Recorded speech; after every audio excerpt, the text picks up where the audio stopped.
call the March meeting of Raleigh's Stormwater Management Advisory Commission to order.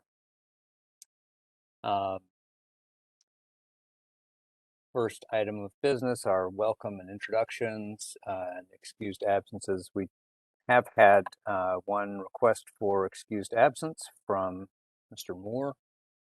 So if we want to have a motion to excuse that absence, now would be a good time. Move to excuse. Thank you, David. Second from Reverend Taylor. All in favor?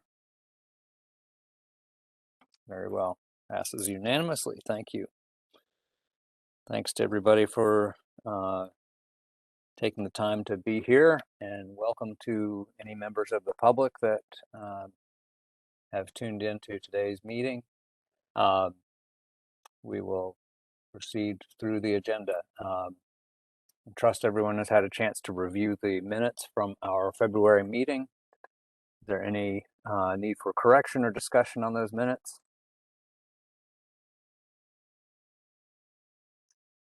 Okay, hearing none.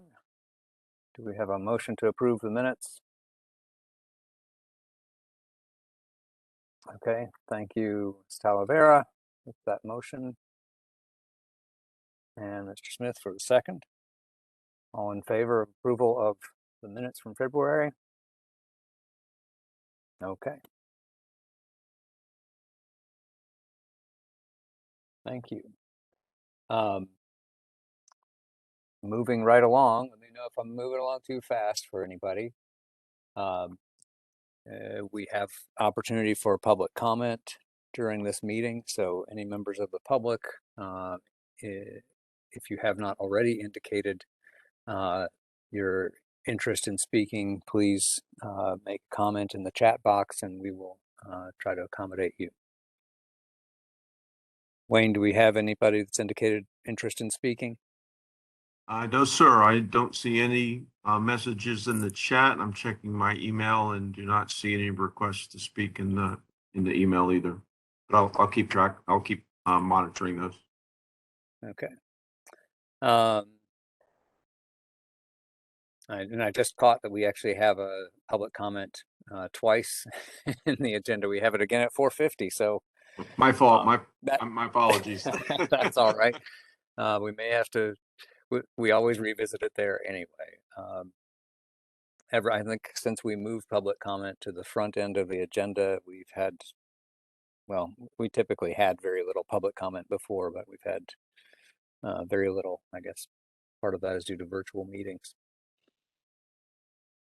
Okay, so we can move ahead to commission and staff updates. And if we may put you on the spot and give you a moment to speak to anything that's on your mind today. Yeah, so I'm really happy to be part of this commission, and I look forward to, I guess, next month when the meetings will be back to in person.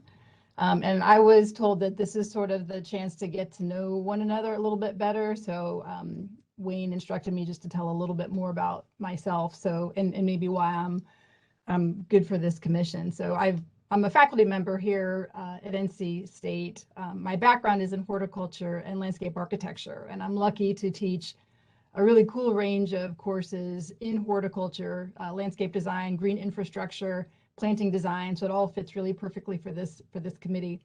And I've made a career of tackling environmental issues such as rain gardens and pollinator habitat, but also working on designs that improve human well-being. And so because I'm a glutton for punishment, I'm also a student in the Doctor of Design program here at NC State, where I'm researching how to improve the design of built environments to improve human resilience. And a lot of times we separate out environmental issues and the social issues, but we really need to be putting them back together. And one of the things that I've really enjoyed so far on this commission is the fact that we're often talking about social issues along with these environmental issues. So super excited. That's all I have. Thank you. We're very happy to have you here on the commission and appreciate you bringing those perspectives to us. that's exciting to hear, and good luck with your studies. I'll take a moment just to reflect that this is my last commission meeting as chair, and my term is up, and City Council has been appointing people to vacancies fairly quickly lately, so likely my last meeting on the Stormwater Management Advisory Commission for some time. I began, I think it was 2016, so that'd be 6 years, reached my term limits. And have enjoyed the learning process. Feel like I still have a lot to learn, and that I only really became functional and conversant in the last year or two. But it's been a rewarding experience. I really enjoyed learning from other SMAC members and from the city staff, and have been really impressed with Raleigh's stormwater program and commitment to righting some past wrongs, and hopefully doing more of that as we go forward. And as Anne mentioned, the connection, I think, between environmental issues and social issues is really a key aspect of SMAC's work. And I've been really happy to see how much we have done as a commission, and places where we've identified needs to do more. And look forward to seeing what comes out of the commission in the future. So thank you all for your forbearance with me as chair. Feel like I have given it perhaps the minimum effort that was needed, and look forward to seeing somebody else do this job better. All right, I'll stop, get off my soapbox, and let Wayne give us any staff updates. Great. Well, first, let me just say thank you very much for your service and commitment to the city of Raleigh and the Stormwater Management Advisory Commission. Evan, we've very much enjoyed and appreciated working with you. And your guidance has always been very insightful and very beneficial. So thank you for your many years of service. Very much appreciated. Thanks. Wayne, I noticed I just skipped over the Planning Commission SMAC liaison comments. We do not have anyone in that role right now, but I have looked to you to provide any updates that you feel are relevant in that context at this point in the agenda. So, yes, thank you. Be glad to. And I would like to give an update, and this is a case that I have mentioned at a previous SMAC meeting. There is a rezoning that is being proposed in the Falls Lake watershed that has stormwater and water quality implications. It is a case, if you're interested in getting on the city's website and rezoning portal, it's case Z-21-21. It is a property, it's about 13 acres, almost 14 acres, I believe, located in the at the corner of Strickland Road and Six Forks Road in the northeast quadrant. And the proposal is to increase the density of the number of units from, I believe it's under current zoning, 1 per acre, and it would go to approximately 14 per acre, about 200 units for approximately 14 acres of property.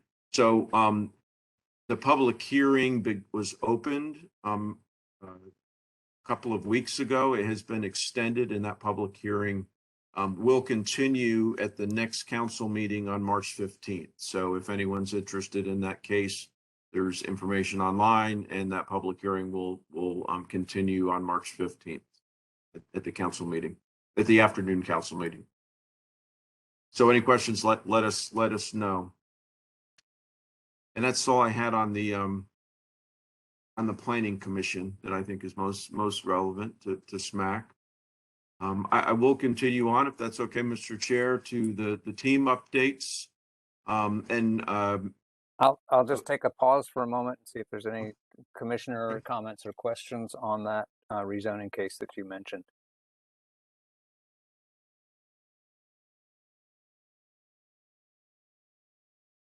I did take a moment to look at some of the materials related to that case, and did see that the staff report noted that it's inconsistent with the future land use map and inconsistent with the 2030 comprehensive plan.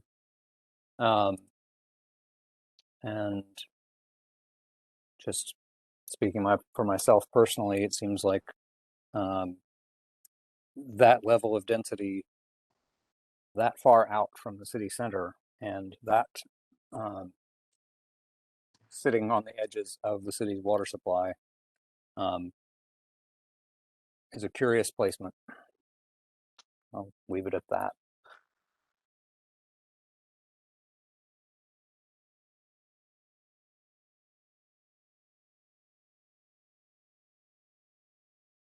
Sorry, I kind of put a stake in the ground and then said, anybody else want to say anything? Believe it or not, I've tried to avoid that. Anyway, any other commission reflections or comments are certainly welcome. Yeah, excuse my ignorance on that one. And I probably just need to go look at the case itself, and I wrote it down. So thanks for providing that, Wayne. Just a quick, I mean, you kind of mentioned how, oh yeah, and in the chat, visual two things. Just wondering the primary driver for that, as far as the actual zoning, like, as far as like who owns it, or, what was the initial premise for that? Yeah, so it's a privately held piece of property that has a large lot that has only one single family home on it right now, and it's been undeveloped for it's been sitting in its current condition for as long as I've lived here, which has been 33 years. So I'm assuming at this point that the property owner is considering selling it, and a developer is interested in redeveloping that piece of property and would like the rezoning to allow them to develop it at a higher density. There is water and sewer service directly adjacent to that property, so that does kick it into already kicks it into a higher eligibility of percent imperviousness. If a lot in the water supply watershed is not served with water and sewer, the maximum impervious area that can be built upon is 12%. If there is water and sewer service available, then that increases that maximum built upon area to 24%. And then another eligible increase to 30% is available if green stormwater infrastructure is used for additional stormwater controls on that site with a volume matching requirement in the UDO. So those are all the factors that are at play. And if there's any other more detailed questions, it is a fairly complex case. If anyone has more questions, be glad to answer those online or offline, whichever would be preferable. Thanks. Yeah, I probably have a little bit of homework to do myself there. I think it was just kind of, I understand that they're rezoning and maybe developer driven, but yeah, as you mentioned, it is quite a large shift to go maybe just to the potential, but maybe that doesn't mean they're fully developing it. Anyway, I have my homework to do. Thanks for the quick answer.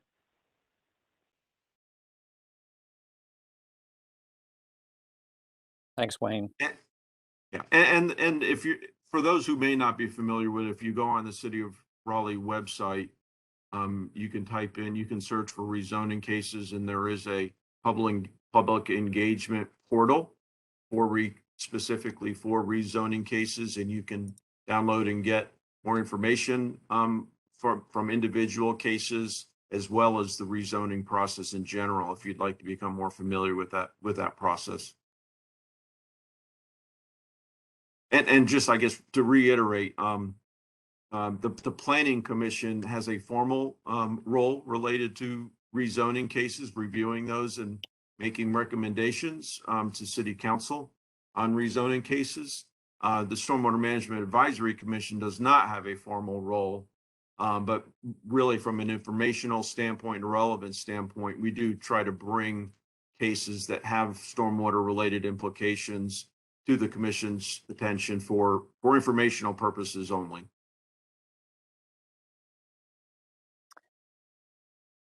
And Wayne, on that note,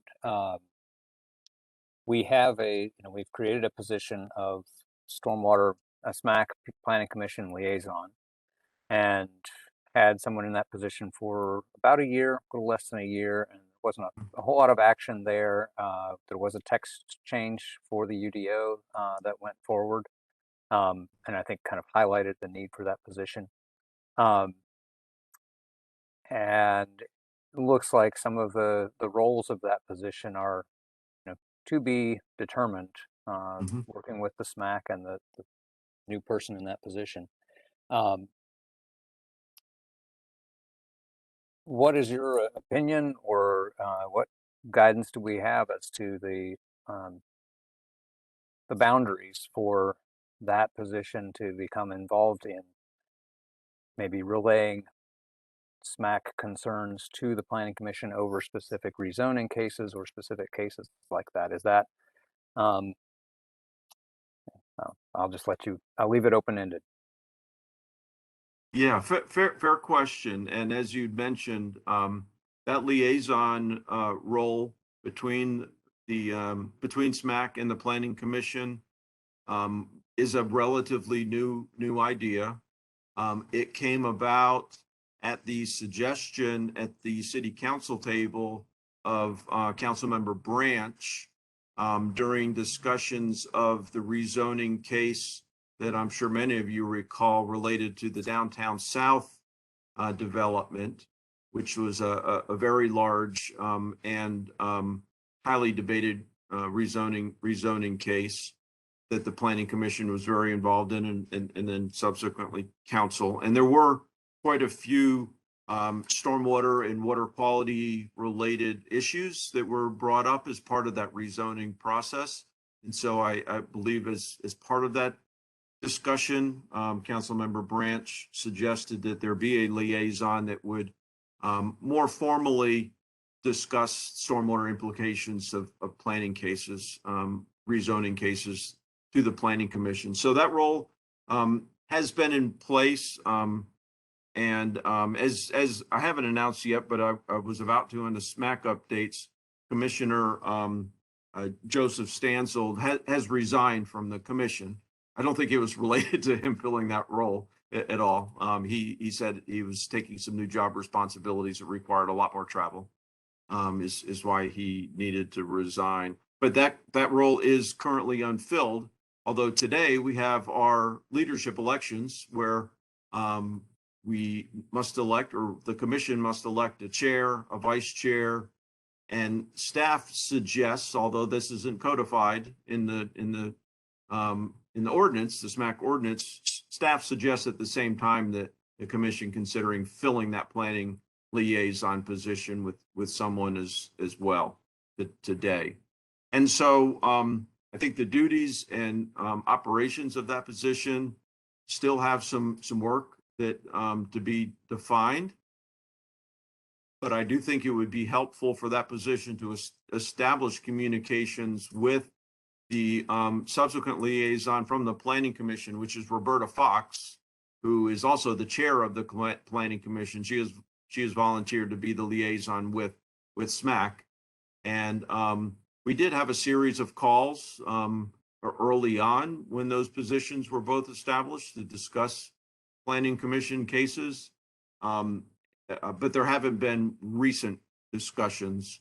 I think establishing some type of regular communication between those two groups would be beneficial, especially when there are cases, perhaps such as this one at Falls Lake, that there are clear water quality or stormwater implications to the rezoning case itself. So I think that type of ongoing communication would be beneficial at a minimum. So at least the Planning Commission is aware of any concerns or implications related to stormwater rezoning cases that they are considering. Now, just a side note, stormwater staff do also participate in Planning Commission meetings and are always available to answer questions as questions are raised related to stormwater. But it may or may not be true that the Planning Commission knows all the right questions to ask. And so a SMAC member may be more appropriate to help guide any discussions in those types of cases. Okay, thank you. Mhm. So I'm feeling a little like maybe and we have dropped the ball a bit on this, since this particular case has already proceeded through the Planning Commission without any formal input from the SMAC. But what I hear in all of that is that specific rezoning cases are a subject of interest for the liaison to the Planning Commission. And the SMAC could be, I guess not for this one so much because it's already proceeded through Planning Commission, but the SMAC could be directing the liaison to carry concerns forward to the Planning Commission on behalf of the SMAC.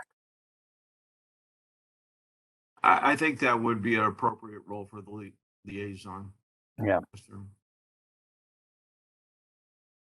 Well, I will have to say I regret not asking that question sooner, but we will. We certainly all, as individual Raleigh residents, have the opportunity to reach out to City Council and share our opinions on any matter of city business. So the opportunities to share our individual expertise and opinions are not lost.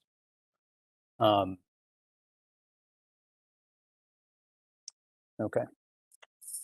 Thank you. Thank you, Mr. Chair.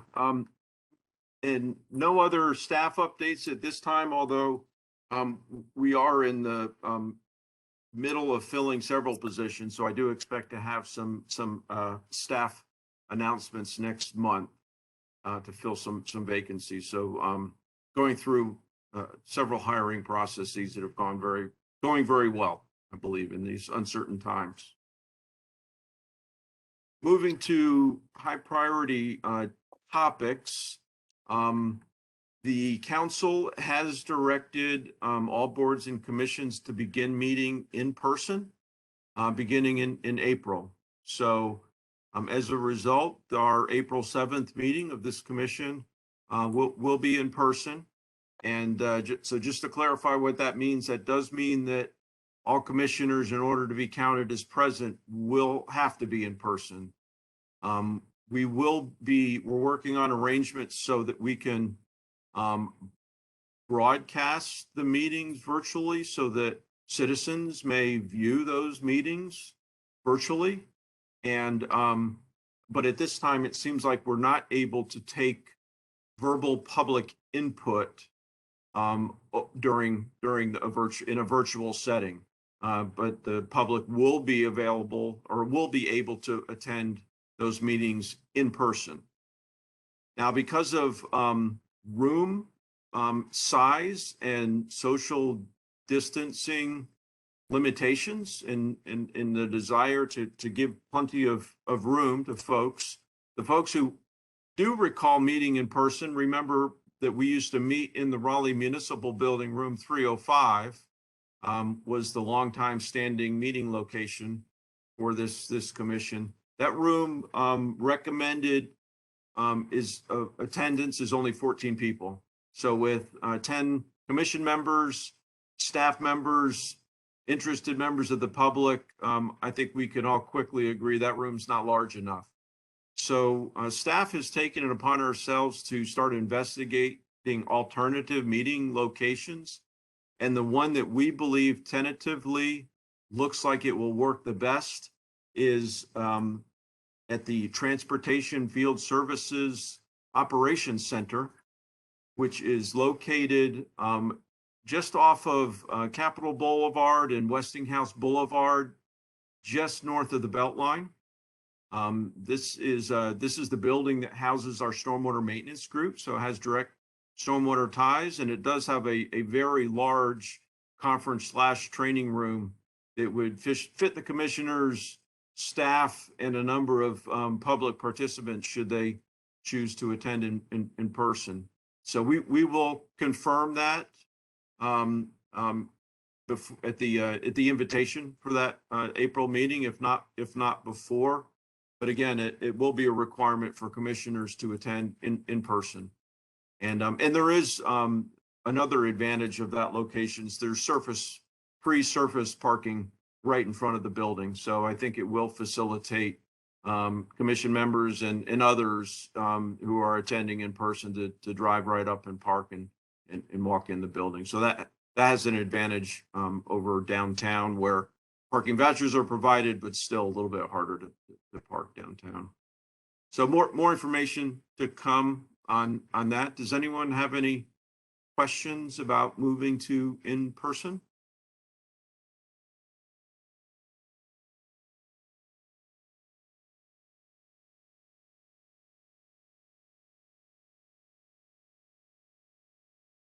Okay, feel free to reach out if you do. There's been a lot of discussion around going back in person, and there's a lot of logistical issues. But keep an eye out. You'll be hearing more from us as we get closer to that meeting date as well on how that's going to work. I would like to announce there is a stream cleanup that will be held at Chavis Park the Saturday, March 12th from 10 a.m. to noon.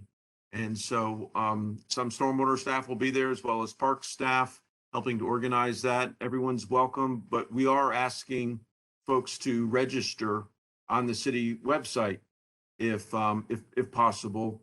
We are trying to limit the total number to 50 people attending, and we want to try to get some type of a head count. But if you're able to attend or know anyone who will, please encourage them to come out to that Saturday cleanup. We have no notices prior to construction at this point in time. Mr. Chair, I do have a chat that's come in. If you find it acceptable to read some information from a chat from someone who is attending virtually. Oh, okay. I think we can. We're a little behind schedule, but we can certainly hear from someone. Yeah, and this is a chat from Mr. Harris Wells, who I believe has attended commission meetings before, and he's associated with the Homeowners Association of Valley Lake, which is 71 families in North Raleigh neighborhood. And so the issue here, which we're aware of, and we have been discussing with Mr. Wells, the private nonprofit does not pay a stormwater fee. So under the current drainage assistance rules, if there's a property that does not pay the stormwater fee, it is not eligible for the drainage assistance program. Although he has submitted for a project on behalf of the association, and they are having lake sediment issues and a stream bank stabilization issue. And he's asking if he'd really like to know if they can get into one of the programs in order to get help from the city in stopping the erosion. And if okay with you, Mr. Chair, I'll go ahead and respond because this is an issue that's been on our radar. And I believe we've mentioned to the commission that we are making some changes to the drainage assistance policy and planning to bring those proposed changes back to the commission in the next couple of months to for consideration. And one of the changes we're proposing is revamping the eligibility criteria so that a situation like this where all the members of an association pay their stormwater dues, but the specific property that may have the issue does not pay stormwater dues, that it would still be an eligible project. So that is something that we would bring to the commission. If the commission found that and other proposed changes acceptable, those changes would be recommended to city council, and then ultimately city council would have to adopt those policy changes for that program. Thanks, So Wayne. if anyone has any questions on that, be glad to take those at this time.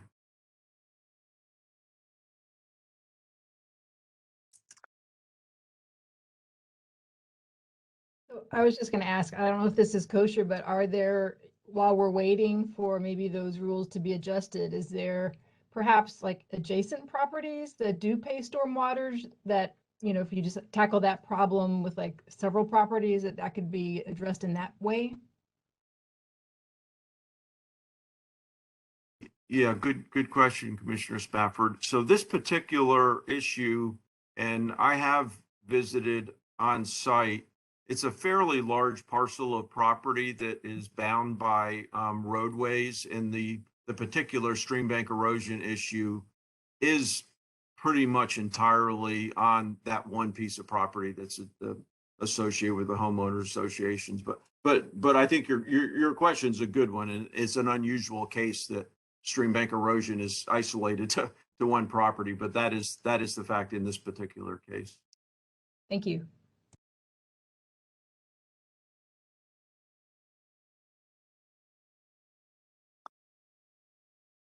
Thanks, Wayne, and thanks to Mr. Wells for speaking up. Okay, and that is all I have on the chat and all I have for the staff updates, Mr. Chair. Thank you. Okay, next up on the agenda, we have a request for letter of endorsement, and though we are a little behind schedule, I think we have some time at the end that can make up for a little cushion there. So I'll encourage Ms. Goddard and Ms. Anderson to use your full allotted time. This looks like a really interesting project, and we're happy to hear about it. Yes, and I'll just introduce Nicole Goddard is a sustainability analyst with our Office of Sustainability. We've been working with Nicole as well as Megan Anderson, who's a sustainability manager under a previous grant to fund a watershed learning network, which I think has been very successful in helping educate and engage a number of community members on climate and stormwater related issues. So Nicole's going to give a short presentation on another grant that her group is proposing, and requests that the commission offer a letter of endorsement for that grant if you would so choose to do so. Thanks very much, Wayne, and thank you all. It's really nice to be here today. So I actually was here last week speaking about a strategic plan item that I work on community resilience, and I mentioned that we were applying for this grant. We have been, as Wayne mentioned, working with the stormwater team now for over a year through a grant from the National League of Cities to support Partners for Environmental Justice to implement watershed learning networks in mostly in Southeast Raleigh. Then NOAA, the national organization, NOAA's Office of Education came out with a grant for environmental literacy, their environmental literacy program. And the work that PEJ was doing seemed to fit quite nicely, as well as some work that we're doing on emergency preparedness. And the goal of this is to really impart community education on climate change, civic engagement, environmental justice, and resilience planning, and to spur autonomous action among community members. So we've designed a project that has 3 different activities. The first is support for these community learning networks. So we're going to continue to support the watershed learning networks through Partners for Environmental Justice. We're also going to partner with Partners for Environmental Justice to develop heat island learning networks. So a similar approach where we convene people at the level of risk, and instead of flood risk, this is looking more at heat risk. And last year, our office did an urban heat island mapping campaign. So we have heat maps that have identified very heat exposed communities, and then we've overlaid that with some social vulnerability data to identify areas where people are both very sensitive to extreme heat and flooding, and also where they're very exposed to those things.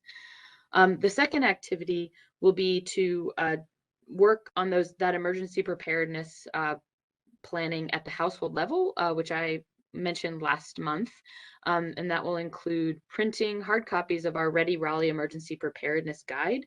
Right now, that guide exists as a digital resource, but when the power goes out, it doesn't really help. So we want to make sure that that's a print resource that people have. Office of Sustainability is not all that fond of paper. However, we make an exception in the case where it's really going to provide a useful tool for people. And that will develop, we'll be translating materials into Spanish and likely Chinese, which is the third most spoken language in Raleigh.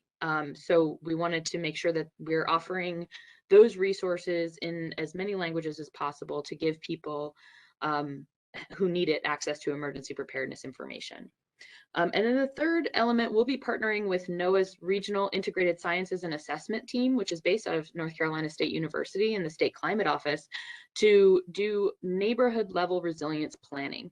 So this will convene small groups in particularly vulnerable neighborhoods and share a little bit of information with them about climate impacts, but then also hear their priorities for planning for projects in their neighborhoods.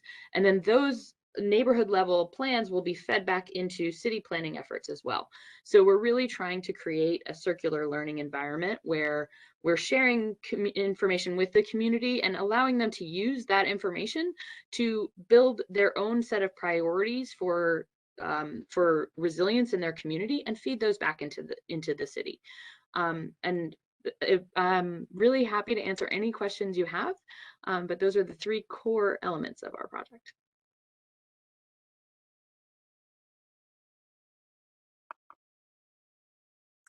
Thank you, Nicole. Mr. Chair, there was a draft of an endorsement letter that was included in the background materials. We'd certainly welcome input, edits on that letter if you would wish to make them. And if the commission would choose to endorse this proposal, the action would be to authorize the commission chair to sign the letter. Given the elections will be at the end of this meeting, we do not know yet who that person will be, but we'd appreciate the authorization to put the right name on there and work with the new chair to get that letter signed. Thank you. I'll open it up for commissioner comments and questions. It sounds like a really interesting project. Hi, I apologize, I don't have that document in front of me, the letter, but I believe in one of the intro beginning paragraphs, there's a reference to, I think it's CRF, an acronym used at the very beginning that I don't think was clear. And if that's not very clear, I can, when I get my laptop working again, I can definitely message that back and confirm what that was. Let's see. Let me pull it up, because apologies, I did not have the letter open right in front of me. I'm looking through the letter right now, and I'm not seeing that particular acronym. Yeah, let me double check, I'm sorry. Let's see. That's okay. Thank you. There's PEJ, and it just doesn't explain what the acronym is, like right by Partners for Environmental Justice. So that could just, that's like a quick minor fix. Mm-hmm. Yeah, absolutely. Happy to make any changes and to make it more clear. We just wanted to share that draft with you so you had an idea of not only the project details, but how it fits in with your work plan and stormwaters. Could you give us a little more feel for maybe some of the specifics about the proposal? Like, what's the time frame for completion? You know, how large a grant are we talking about, and what are the specific things that the grant funding would pay for versus the city bringing in through existing staff? And how does this increase your capacity to do these things? Absolutely. So we're proposing a 3-year project, and in that 3 years, we would specifically on activity 1, the Community Learning Networks fund through PEJ directly 6 cohorts of the Watershed Learning Network and 3 cohorts of the Heat Island Learning Teams.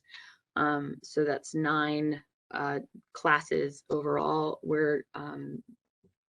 So our total funding, I just finalized our budget today, is coming in about $465,000. Largely, there's that partnership with PEJ. Part of the program of the Watershed Learning Networks has been giving participants a $400 stipend to implement their own neighborhood level or household level watershed project. And so people have done community education campaigns. One participant did an entire education campaign about stormwater fees and what they mean and what you get for those fees. Another did, implemented a series of rain barrels to reduce nuisance flooding on her property. So it's various scales of project, and they use that stipend to pay for that implementation. And so that funding will all go through PEJ. I think their portion of the funding is around $160,000. There are some set asides for city staff funds for the work that that Wayne's staff and the staff from my office will be participating in, but we also will have some in-kind contributions of staff time as expert presenters at the learning cohorts. And that's part of, everyone's role as a community engagement staffer. So we all go out and do presentations and engage the community in various ways. So we'll be asking different departments to contribute staff time to that, but it would be minimal. It would be a couple of hours once or twice a year. The additional things that this will pay for, printing for a bound hard copy book of the Ready Raleigh Guide is going to be quite expensive. So that's, we're setting aside quite a bit of money to create these hard copy resources, which will be distributed for free in the community. Additionally, we'll be purchasing some equipment to support the learning teams. One thing they'll be all going out to do is collecting relevant climate data in either related to flooding or related to extreme heat. So we'll have some micro mapping projects in the Heat Island learning teams where they'll take out pocket sensors, be able to map heat impacts in a specific neighborhood. And then that information is all going to be included in the city's own urban heat maps, which are available on our website now, but we'll be updating those with that more granular data that we're collecting at the neighborhood scale. So we're really trying to put out a lot and then share all of that with the broader community as well. Thanks. And in terms of, you also mentioned hearing the community's priorities. And so structurally, what does that look like in terms of bringing that back to the city staff? And Wayne, if you want to comment on that as well, be interested in hearing that. Either one of you, sorry. I can start, and then Wayne, you can jump in with how you might use that. So this is actually something that will be led by those NOAA teams. Part of the requirement of the grant is that we partner and utilize NOAA assets as part of this grant. And we have a really strong relationship with the State Climate Office that houses the NOAA's Carolina RISA team, the Regional Integrated Sciences and Assessment team. And this is actually part of what they do is this community convening and neighborhood level planning. So the process for that would be that they would meet with city staff and managers to talk about the types of questions that they will be presenting to the community.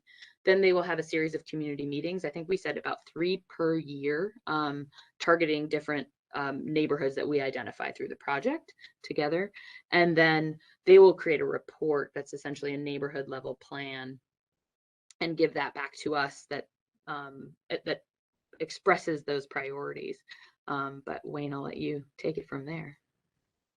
Yeah, thanks, Nicole. And as Nicole mentioned, Stormwater has a number of other avenues that we engage with the community. This particular program, though, we found from the previous cohorts gives us specific connections and ambassadors within specific neighborhoods, community groups that we can then subsequently use for conversations and engagements as we have projects in that vicinity, or would like feedback from the community on projects or issues that we are aware of and are looking for the best ways to address. So it adds another communications and engagement avenue to supplement the work that we're already doing. So definitely very beneficial and complementary to the other engagement activities that we do within the Stormwater Division. That's good to hear. You know, working in a government agency myself most of my career, it's there's always a lot of studies that enhance our knowledge, and then you always have that question of, well, now that the study is there on your shelf, are you pulling it down off the shelf and using it? So glad to hear, Wayne, that you've got you know, plans for how to incorporate that community feedback.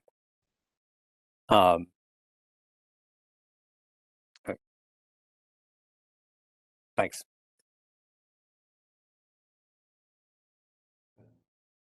I would support moving this forward as, I guess, making a motion, but I think, you know, a little bit for us, maybe it would help if what does the grant application look like, or a little more. We're asking a lot of things about the plan, and you guys already have the plan cooked, and we don't know what the plan is. So just a little bit of the framework we're just seeing a letter and we're like editing your letter, but we don't really know. You guys have spent a year on it, so just maybe that moving forward, next time we get something like this, would be good to see what your application is, so that we won't ask as many questions as possible. So. Yeah, absolutely. I think we can, I'm happy to share that. It'll be finalized next week. But we're in the process of finalizing the draft. Our submission date is March 15th. So we had very few SMAC meetings at which to ask for this support, but I'm happy to share that with Wayne and have him share it with you for information once it's complete. I'll yeah, I support that viewpoint, Graham, that you mentioned. Having a little more detail helps us, and I'll mention that, you know, me asking these questions, coming from not a position of skepticism, but wanting to the description that we've got here in the letter, the agenda, is pretty exciting, and just want to hear more specifics so we can fully support it and do you justice in terms of how we express our support. So Graham, was that a motion from you to? Sure. Let's make it an official motion. A motion that we authorize the SMAC chair to sign the letter expressing the commission's endorsement for the project to be included in the NOAA proposal. And I just read that. Second. Okay. I'm sorry, who was the second? Oh, thank you, Ann. All right, all in favor? Okay. That is unanimous. I think just a quick check as we finish up that motion. I'm counting 6 members present. Yeah, which is a quorum under normal circumstances, but I do see that Reverend Taylor has had to step off for a bit. But we're good. I just want to double check that we're still operating by our rules. Thank you so much for that presentation and discussion, and good luck with the proposal. Thanks very much for your support. We look forward to coming back to you with an update in September if we get the funding. Very good. Okay, let's see. Next up, I think we are now finally on to our Stormwater Arts Contest. Ms. Teichman, you want to take it away?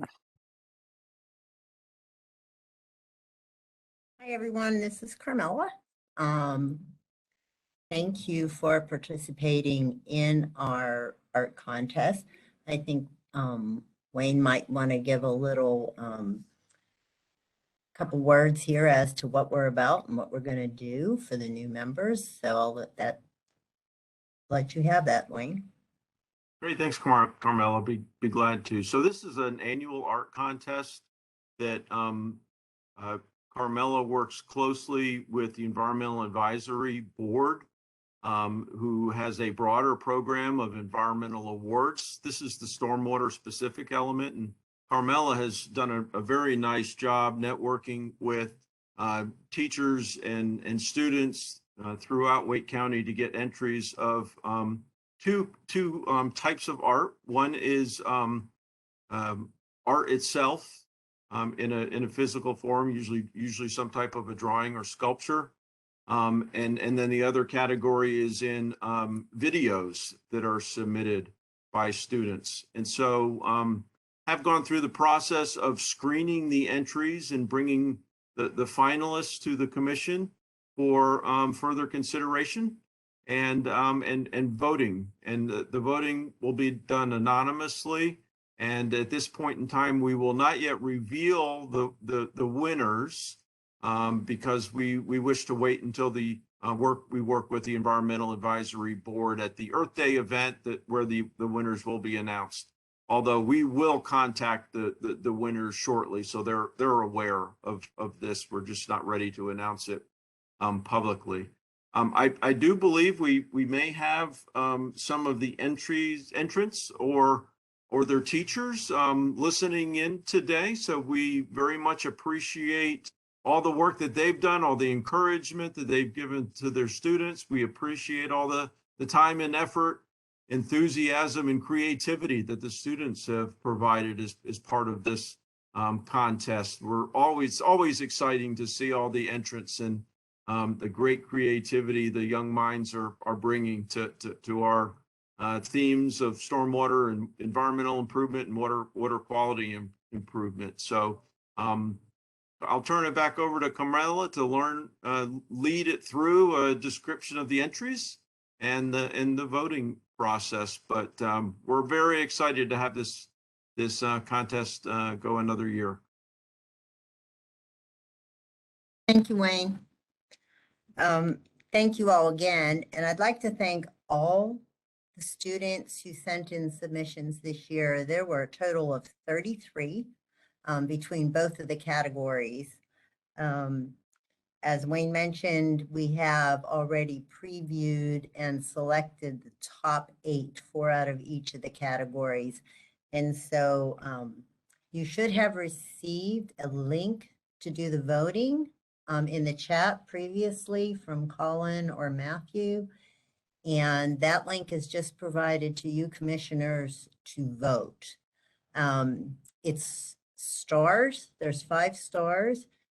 1 being the lowest vote or your least favorite, 5 being your most favorite. So you will submit only after we've completely gone through all of the finalists. That'll give you a chance, if there's something that you'd like to see again, we can go back in the presentation and view it again, and if you want to change your vote in some manner. With that, I'll go ahead and start sharing my screen, if that's all right with everybody, and please bear with me as I get that set up. Thank you. Have all the commissioners received the link in their chat? Anyone could raise your hand or let us know if you've not received that. Great, thank you. Can everybody see the screen? Good. And everybody can hear me. So just as a little recap, so you all know what you're looking at, since we have new stormwater members this year. Some of you are old hats at this. So this is open to all City of Raleigh students in grades 8 through 12. That includes homeschoolers and charter schools, all schools. It also includes those students who either live or go to school in our surrounding community areas that are part of our Raleigh water community. So the students are tasked with either doing a piece of artwork or a video, 60-second video, to help the general public understand the positive ways they can have on protecting our waterways and the environment. So this is the 15th year of the Environmental Awards program. As Wayne mentioned, it is spearheaded by the Environmental Advisory Board, and Nicole, who just spoke with you all in the Office of Sustainability, handles all the administrative ends of it. Raleigh Stormwater, our Stormwater division has been involved since the very beginning, initially in a technical and administrative way with helping get this program off the ground. And 9 years ago, with Kevin Boyer's help, we started our own contest. Raleigh Water and Solid Waste Services are typically part of the Environmental Awards program as well. So they have their own contests.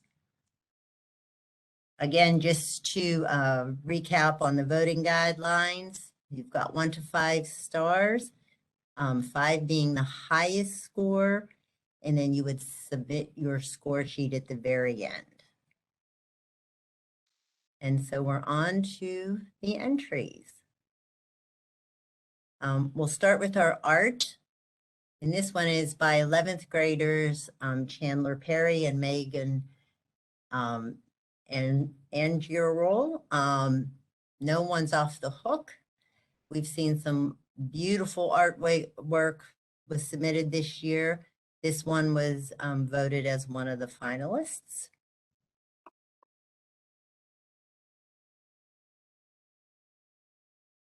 Our next one is a rain barrel.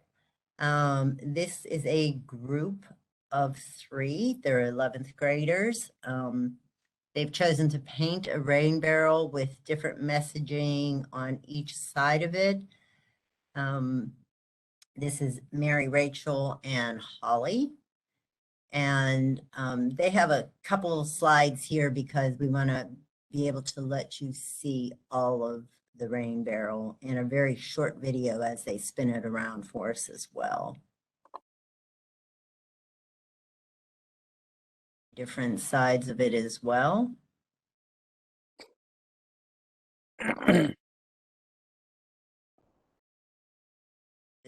I'll just play the video for you.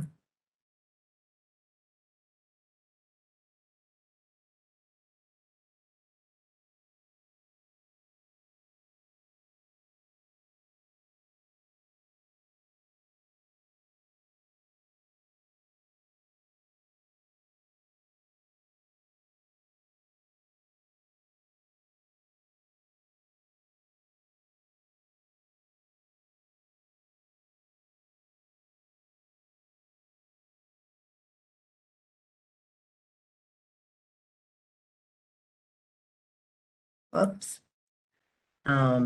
This is, I believe, our 4th one, and this is Thomas. He's a 12th grader.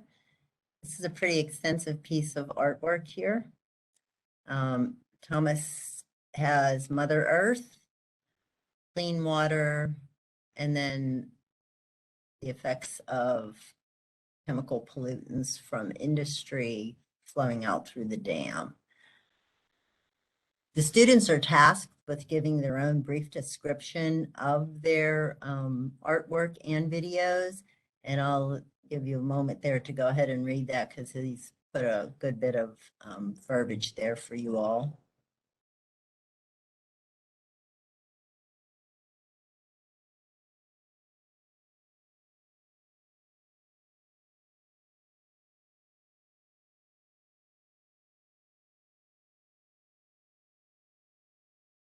Righty.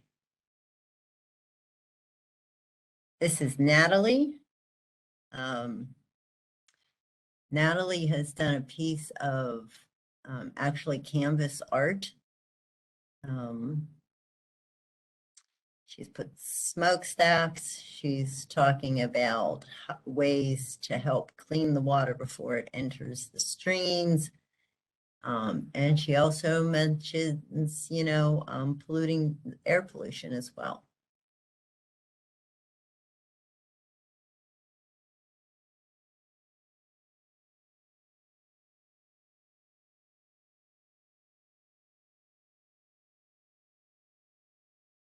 Does anyone want to see any of the artwork pieces before we move on to the videos?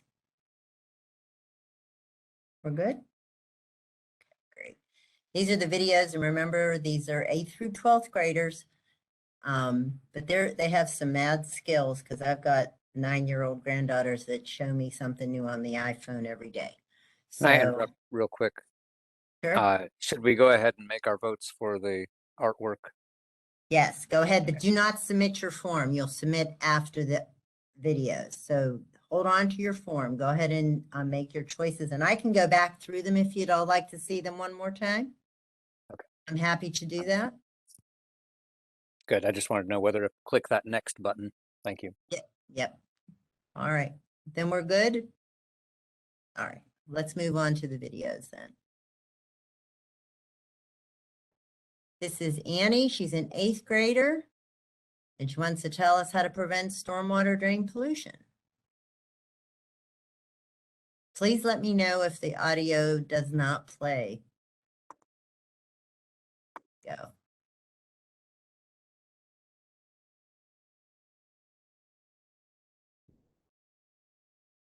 Not hearing. No audio. No audio. Okay. Let me see. I think I'm going to have to stop sharing my screen and come back to it. If you all can bear with me one moment. Carmela, just double check when you share your screen again. Make sure you unmute that icon if you remember when we talked about it. Yep, that's what I'm bringing up right now. And if you need help, I get more than happy to present it. Matthew, it's not giving me that icon today. I apologize. No worries. Let me see if I can present it from my end. Is that okay with you, Carmela? Yes, it's absolutely fine. I apologize. No worries. Colin, could you please make me a presenter real quick?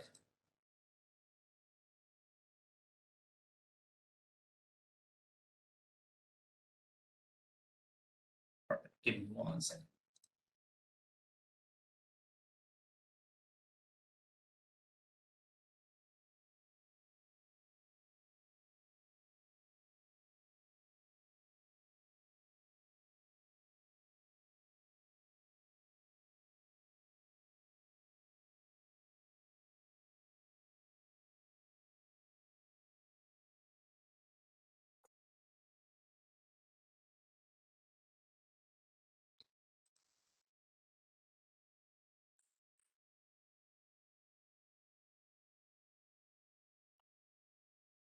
Can you all hear it? Or okay. Not hearing anything. You press play in the video, Matt? That's primitive. Would it be possible to share that link individually? And I know you probably. Yes.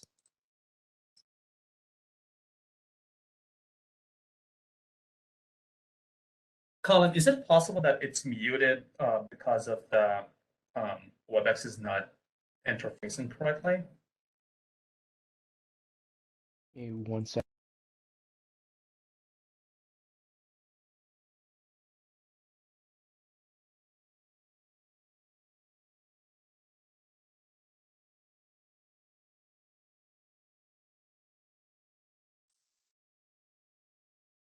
I appreciate your patience, everyone. My apologies again.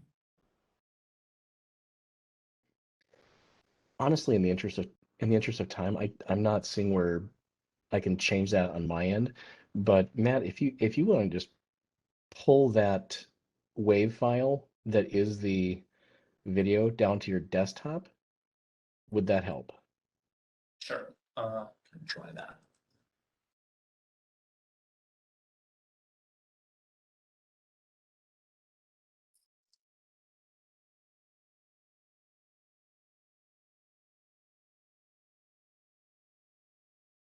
Colin, I wonder if we can drop the video link to the commissioners directly in their inbox and they can view it from there instead of embedded in the presentation.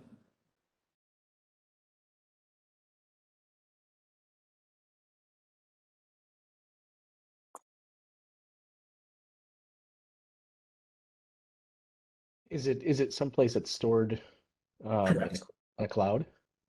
It's on SharePoint. I'll drop the presentation in your inbox really quick.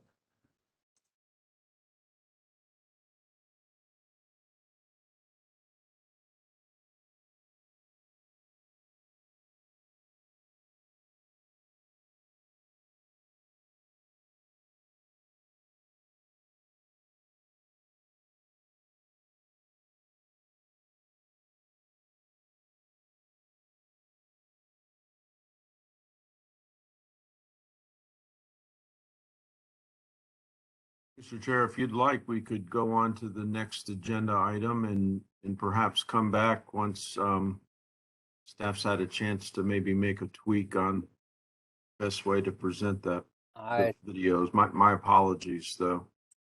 I think that might be a good idea, given that we have gotten ourselves a little behind schedule already.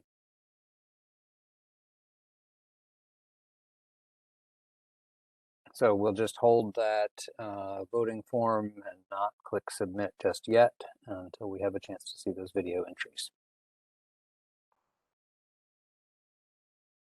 Correct. That works okay. Colin, is that acceptable? You guys going to be okay holding off on that and then working on it and maybe come back in 20 minutes?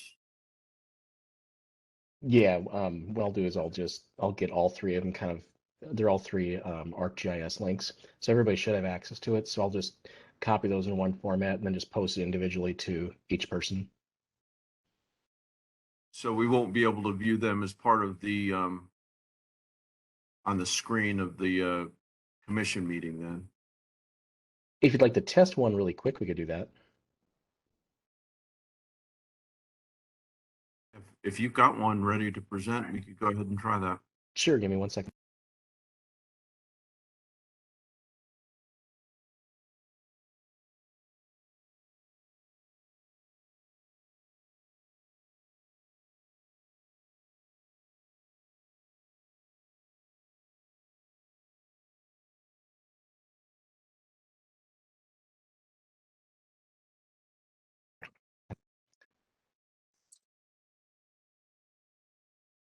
Yeah, it's actually not letting me hear it either. Go ahead to the next agenda item. I'm going to test something really quick. Thank you.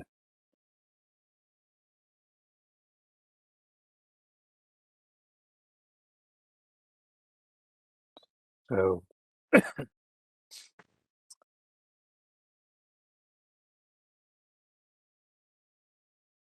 So Wayne, I think if you want to proceed, yeah.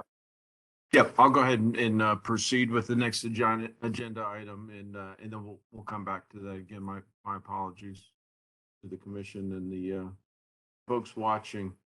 So the next agenda item is a review of the FY 23 budget, and Colin or Matt, if you could allow me to share my screen.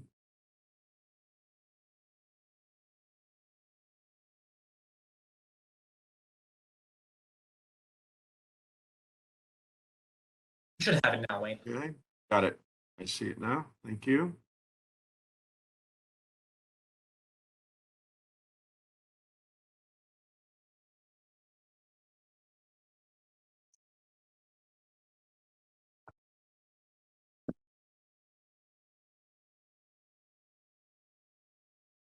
Okay. Is everyone seeing that now? No. Oh, there we go. How about now? Yeah, it's coming up. Good. Good. All right. Well, excellent. So, thank you, Commission, for the opportunity to review our proposed fiscal year 23 budget with you. And I thought I'd start off with our mission, always good to review before we start thinking about priorities and where we're going with our next year's budget. Our mission, as most of you know, is to manage stormwater to preserve and protect life, support healthy natural resources, and complement growth, sustainable growth for the community. And we do appreciate the Commission's input, guidance on policies, priorities, and project-related input, so that we can continue to work toward achieving that mission. We have also recently implemented a vision statement as part of our stormwater program, and that vision is to be the smartest stormwater program possible to economically and equitably achieve our mission. In short, to be stormwater smart. And we've been working very hard to apply that stormwater smart philosophy to all of our programs.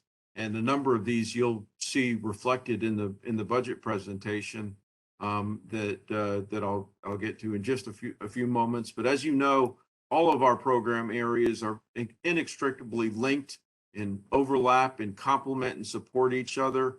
And we've been working very hard to grow those programs. And we appreciate the support of the Commission and the City Council to help us expand a number of those programs in recent years. This graphic shows a history of the stormwater program fee that has since its implementation in the city of Raleigh in 2004. So as many of you know, we have a stormwater fee, which is based on impervious area or built upon area. And that's the area that when it rains has been hardened, such as driveways and rooftops, so that stormwater no longer is allowed to infiltrate. And having a stormwater fee that is proportionate to the amount of impervious area on a property, we believe is a more fair way of implementing stormwater programs, such because the stormwater impacts downstream are very closely tied to the amount of impervious area that's on a property. So our fee has been tied on that, based on that since 2004, when the stormwater utility was implemented. And that fee, as you can see from this graphic, started at $4 and stayed $4 for a number of years until 2017, when there was a $1 increase. And then subsequently and more recently in 2021, there was a 50-cent increase or a 10% increase. And then in 2022, a $1.50 increase to $7. And those more recent fee increases have really allowed the program to catch up in terms of a lot of program level of service issues and adjustments that had started early in the program but had been phased out over time because the fee had not kept up with the level of service expectations. This year, we are proposing a slight change in philosophy and proposing an 18-cent increase to the stormwater fee that would increase it from $7 per single family equivalent unit per month to $7.18. And that corresponds to a 2.5% increase. So a much more modest increase, really to help offset some modest increases in some capital improvements program projects that I'll talk about in a moment here.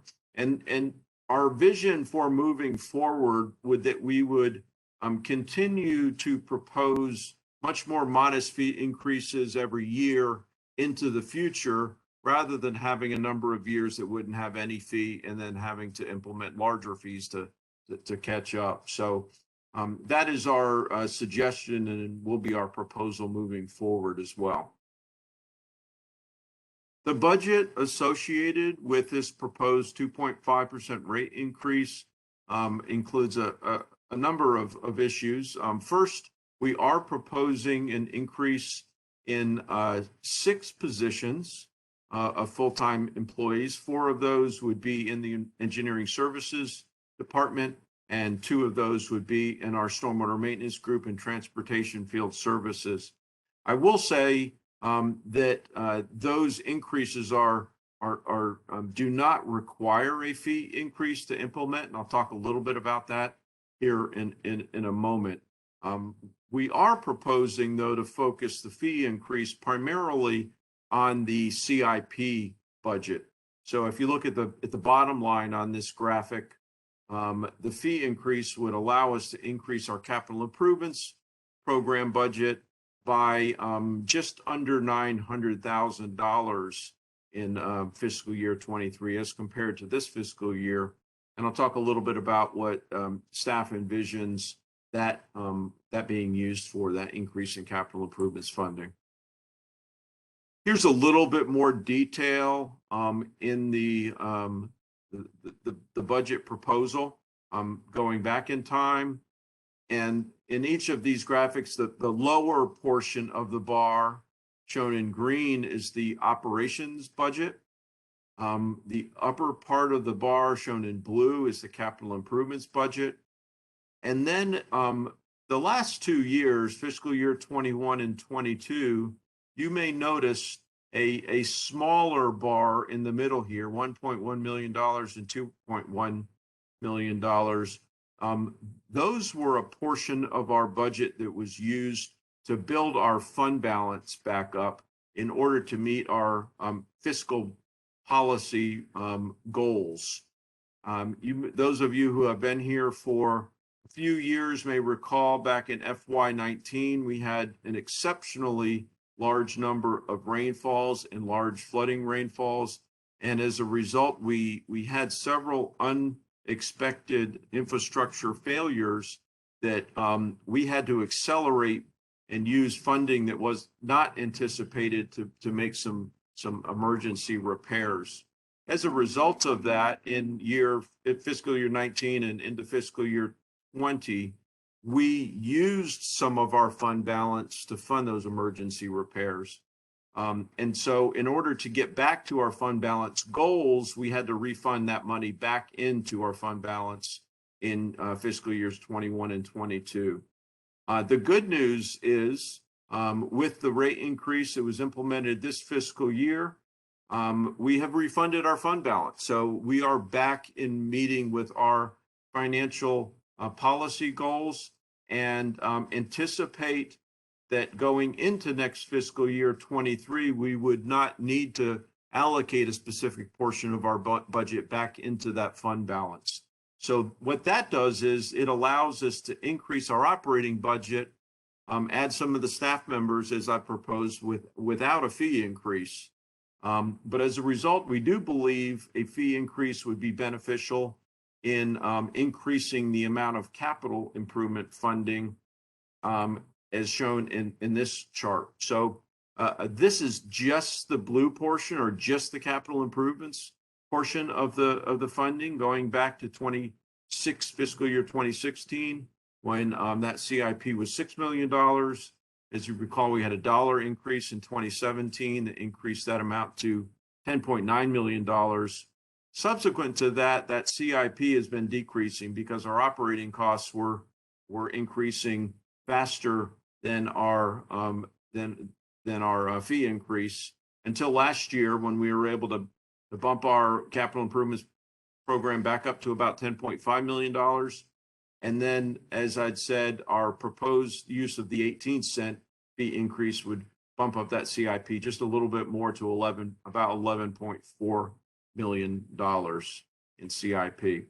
What does that allow us to do? There's a few things. One is a very high priority project that had been on our capital improvements program for a few years out. This is a dam. It's called Camp Pond Dam in West Raleigh, near the Umstead Park, Schenck Forest. This is a dam that has a city roadway that crosses over top of it. And that roadway is the sole access to about 40 houses in a neighborhood. As you can see from the photo, there are some aging infrastructure issues going on associated with this dam. The pipe in the picture is the primary spillway from the dam. That pipe has corroded underneath it, and outflow from the lake through the dam is flowing outside the bottom of that pipe, which can wash away soil and eventually would lead to a dam failure if left completely unattended. This was on our radar, but that corrosion and erosion has accelerated recently. And we've also been issued a dam safety notice of deficiency for this dam. So this has become an even higher priority previously. So we're proposing to accelerate this project. We've already found money to start the design work, and that is beginning now. But we'd like to accelerate the construction funds associated with improvements for this dam, and do so. If we have the fee increase that's proposed, we can do that without having to push out farther projects that we currently had scheduled for the next 2 years. So that would give us the flexibility of accelerating this project without having to defer other projects.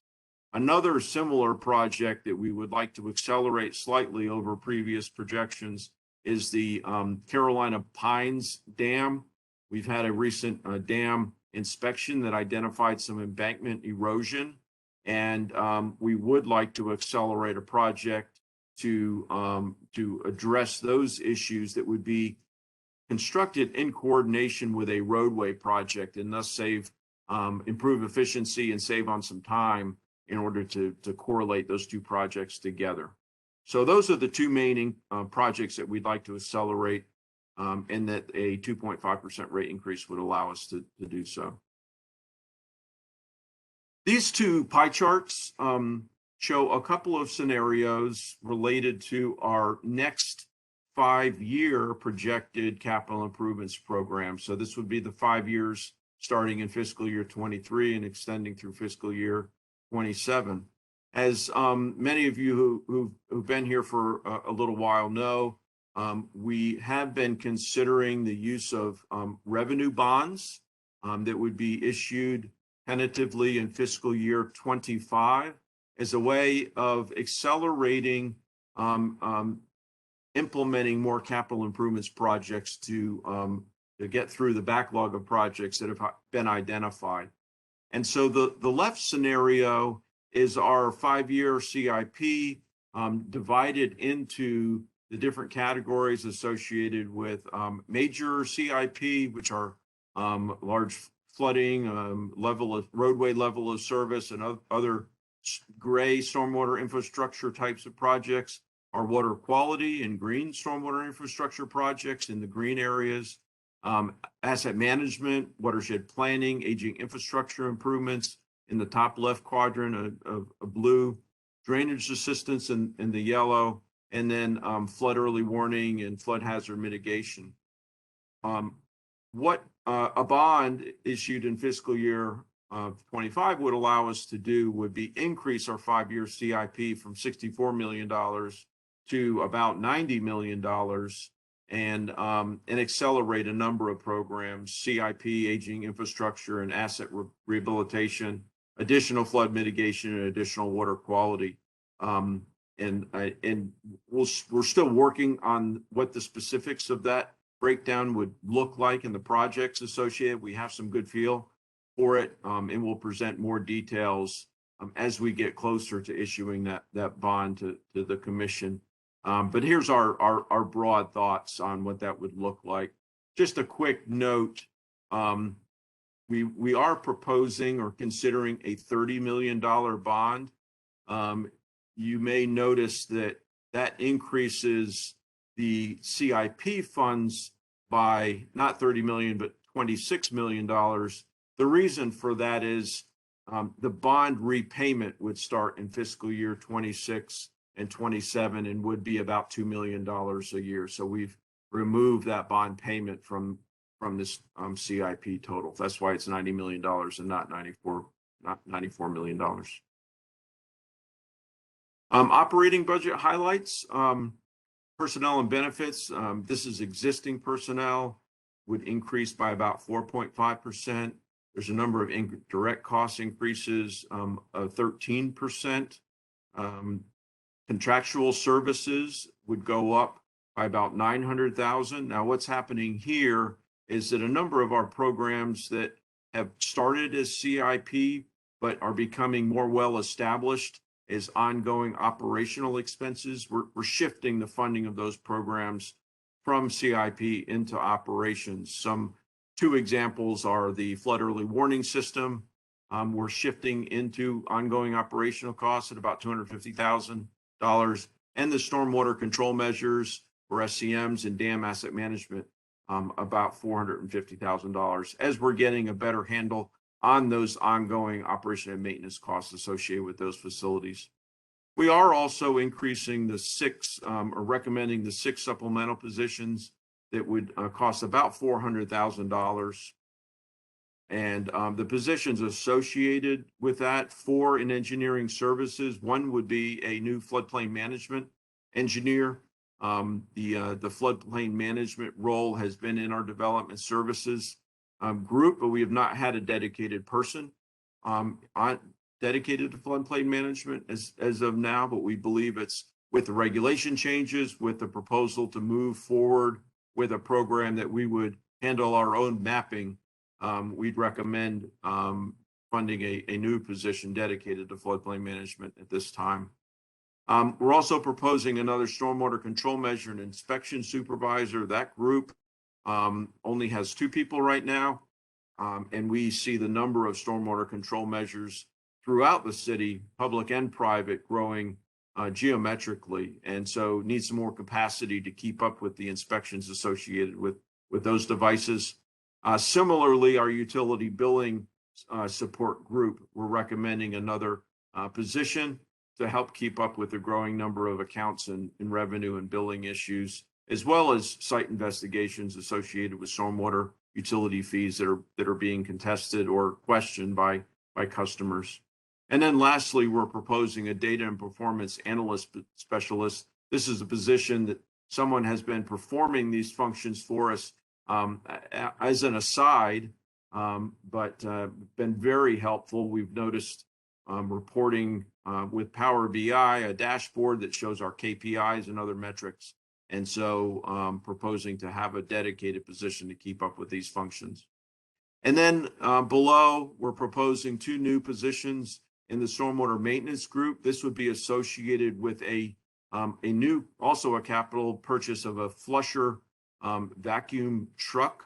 As our asset management program has ramped up and our investigations have gone to be more proactive through our closed circuit television inspections and our pole camera inspections, they're finding a lot of maintenance issues that need to be addressed. So the work order, number of work orders associated with maintenance are increasing fairly significantly from those increased inspections. So we are proposing another crew and another cleaning flusher and combination vacuum vehicle to help make up some of those work order backlogs and catch up there.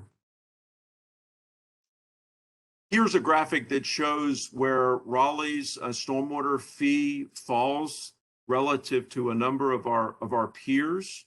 And there are 2 types of peers. The lighter blue are North Carolina communities. You'll recognize a number of those names. The darker blue bars are other capital cities in the Southeast who have stormwater utilities as well. And Raleigh, being a capital city, provides a lot of similarities to those other communities. So you can see we're still right in the middle with a number of these peer communities, and the proposed 18-cent rate increase would not change our position of where we fall relative to those peers, just be a slight increase. Some work that we are doing with Raftelis, who has been helping us with our rate model, which has been implemented and was used in helping us develop this fiscal year 23 budget, they've also been helping us with some benchmarking work. And this will be a future presentation to the commission, but to give you a little bit of a sense of coming attractions, we have we're doing more detailed benchmarking with some very focused communities that we see as peers, both in North Carolina and again, in the category of Southeast capital cities with good stormwater programs, and really digging in on questions and metrics and a lot of information that we believe will be helpful to assess our program, where we are relative to others, and then help track where our program is going and allow us to be more effective moving forward. So we'll bring a lot more information back on that at a future meeting. So with this, be glad to take any questions, but we're excited about where we're going with the budget. We believe this modest increase is the right fit right now with our program, and we welcome any input or questions from the commission in our quest to be stormwater smart. Thank you. Thank you, Wayne. Questions or comments from any commissioners are welcome at this time. A little curious about the backlog. I guess an update on the backlog. I guess before we were looking to make the increase, it was 75 years or more. Do you have a better handle on what that looks like?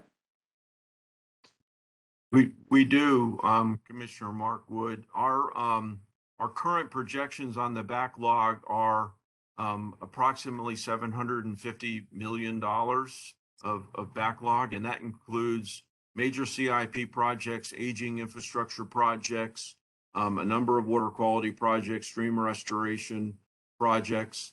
And so I think what you're recalling is that if we were to fund the capital improvements program at about $10 million per year, which is where we had been in the past, that it would be roughly 75 years to get through that backlog.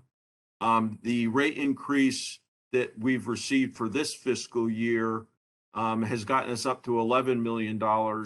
And then, as I showed in the graphic, even without a rate increase, we would be able to bump that up a little bit. And then with the fee increase, get up closer to $11.4 million. That helps us eating into that backlog. But the more significant impact in being able to address that backlog will be in a revenue bond and using a bonding funding mechanism that would infuse an additional $30 million at one time that would be spent over three years. And then if that is successful, which we anticipate it would be, we would continue to use more bonding in the future to help address that backlog much more quickly than we would have if we'd continued on a pay-go type of CIP mechanism. I will add very briefly too, something I didn't mention, but is definitely a part of our strategy. We are actively pursuing other funding sources. We've applied for a $1 million grant with the state land and water program that would help fund the Upper Durant project to convert the lake in the Upper Lake and Durant Nature Park to a habitat wetlands. Those of you on commission have heard a little bit about that project. So that application has been submitted. We should hear more about that in September of this year. And we are seeking other funds through ARPA, the Recovery Plan Act, American Rescue Plan Act. And there are other funding sources coming through Clean Water state revolving funds that we're actively pursuing as well. So we believe with these other funding sources and bonds that we'll be able to address that backlog much more quickly. Thank you.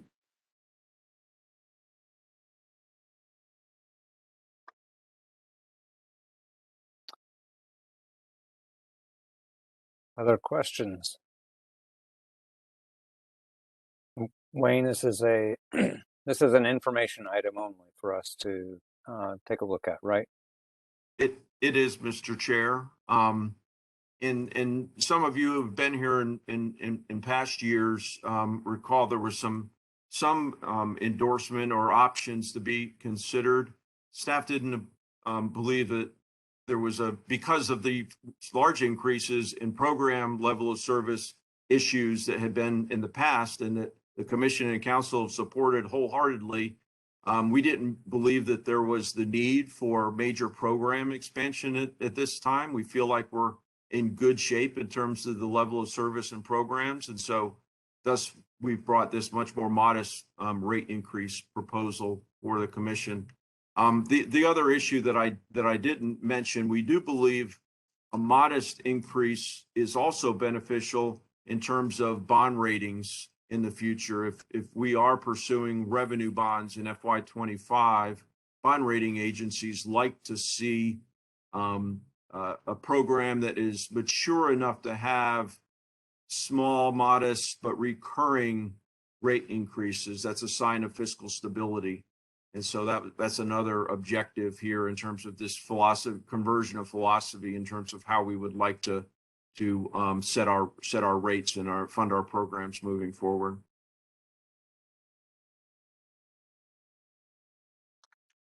Thank you.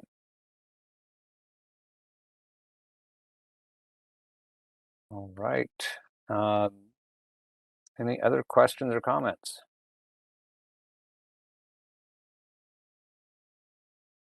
It's an important issue. I want to make sure that we have full time to consider everything and weigh in, but also recognize that we are a little short on time for today's meeting. So speak up if anybody doesn't want to move on, but I'll recommend we move ahead if we are ready.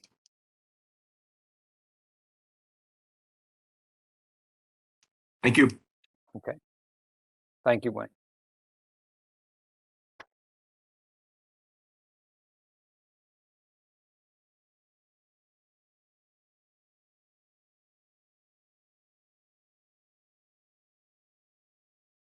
So shall we proceed to the video competition now? I think we have links in the chat. And if somebody wants to direct us on how to best proceed here, I'll take suggestions or direction from staff. Yeah, what I posted everybody should have four separate links right now to each of those presentations. I am going to test it really quick to see if we can play this one. I did do some digging and I think I may have figured out, but if it does not work, we do have that as a backup option as well. So give me 1 second.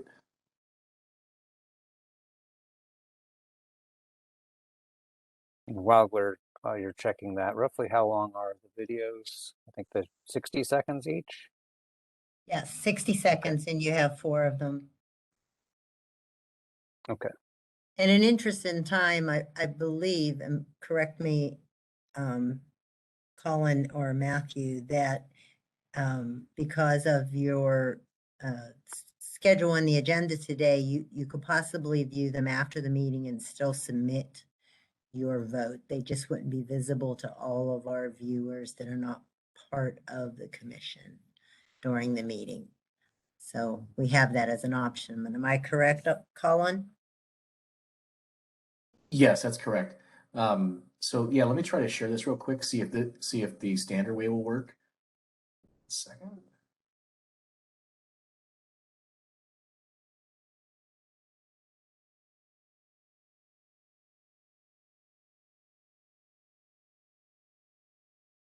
And if somebody wants to tell me whether or not they can hear it, that'd be great. Okay.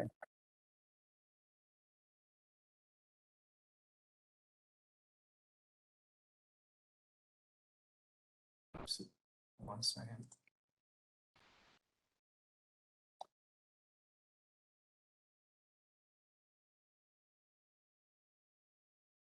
While we're waiting, I'll just note that the order of the videos that's being presented is a little bit different than what's in your entry form. So just caution everybody to take care to pay attention to the names on the screen and match them to the names on the form.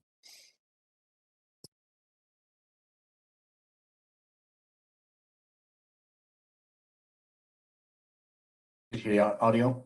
No. Nothing. Negative.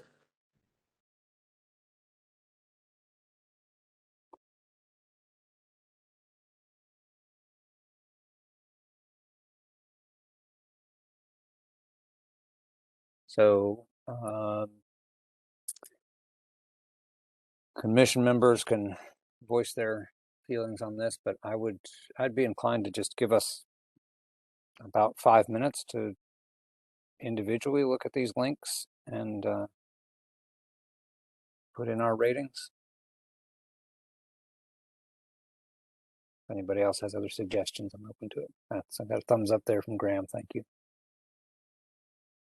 All right. Why don't we, I've got 442, so come back 447. I mean, stay here and just go explore those links. And again, noting that the order in the chat is a little different than the order on the form. So just make sure you know who you're looking at.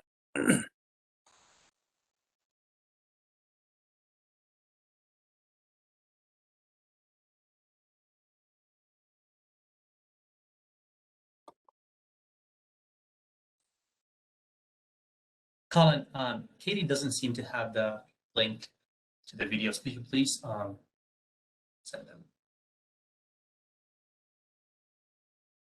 I don't, I'm sorry. I'm on the iPad today, so I don't think everything's coming through. You don't see it in your chat?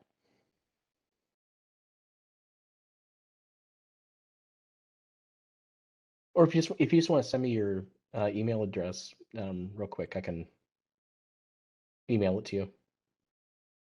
Actually, they just popped up. I've got them now, I think. Thank Okay, you. awesome.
Okay, I don't want to rush us too much after these students and their teachers have taken the time to put together these submissions for us.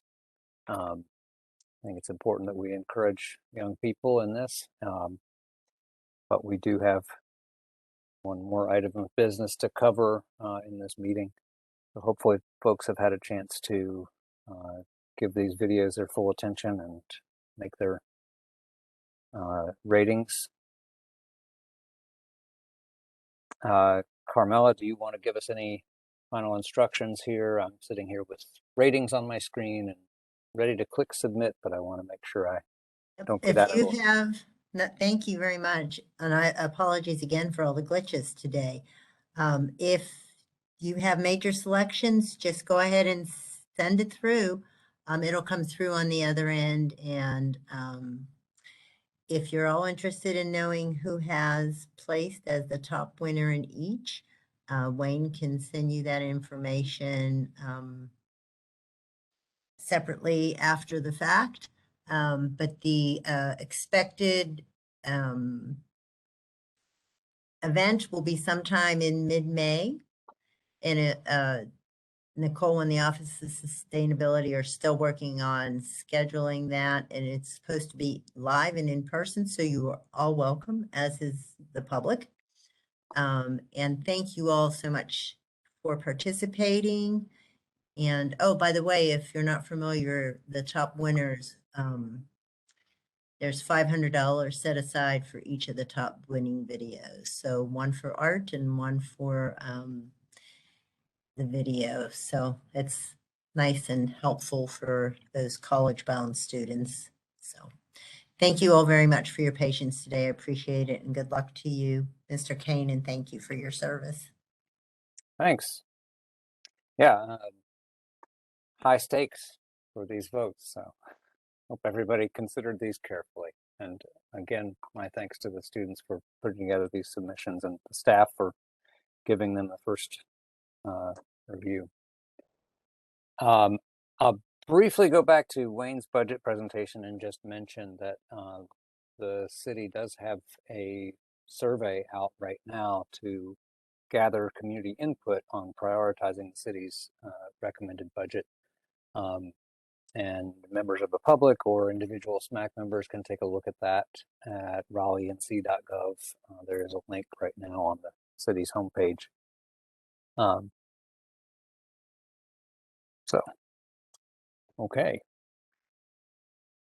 Well, our last item of business here, I think, let's see, is election of a chair, vice chair, and planning commission liaison.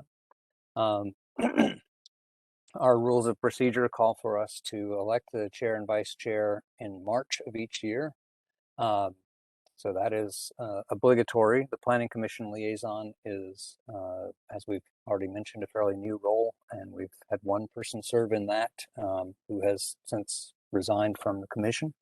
So that is a vacant seat, and it's been recommended to us by staff that we go ahead and appoint that liaison position as well.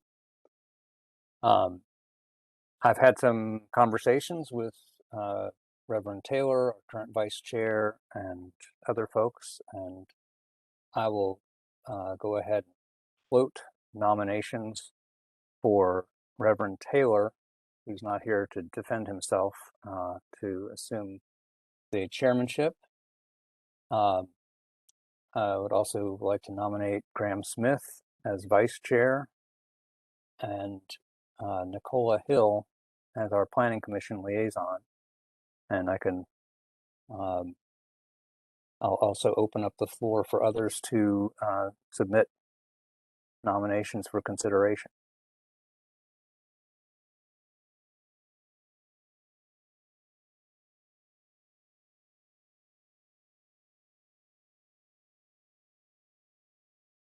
Do we have any others? And just again to touch base, check in on our quorum.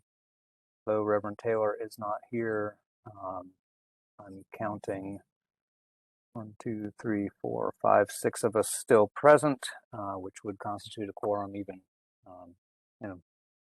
even if we were dividing by 10.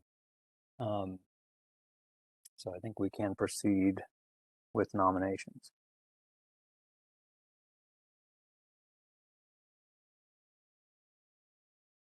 Okay. I'll give people a chance to speak up with other nominations or the folks I've mentioned to say to backpedal. On somebody.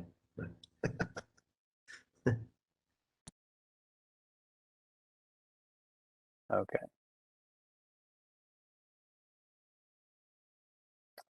Well, not hearing other nominations right now. I will be so bold as to go ahead and make a motion to put forward Reverend Jamon Taylor for chair, Graham Smith as vice chair, and Nicola Hill as the Planning Commission liaison. I'll second. Thank you, Mr. Markwood. We have a motion and a second.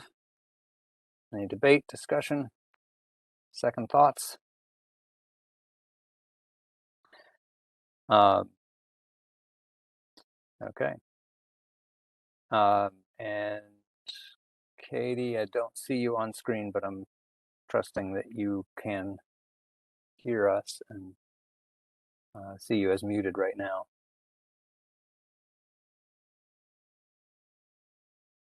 Oh, good. Back. Thank you.